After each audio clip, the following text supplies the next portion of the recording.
Light is a wave is a known fact, but can it also be a particle?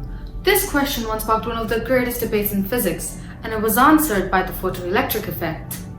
When light is shown onto a metal plate, electrons are emitted and can be detected. This happens because electrons absorb photons, discrete packets of energy that make up light.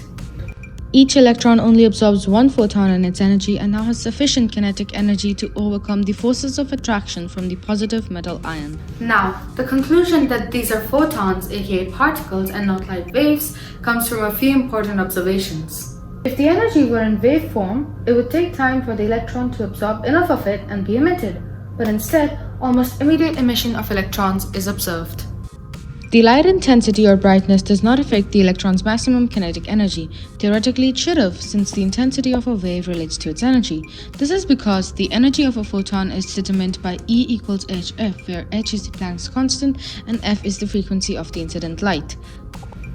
The same equation also predicts that electrons would not be emitted below a certain frequency of light or photon, called the threshold frequency, as the photon would simply not have enough kinetic energy to give to the electron.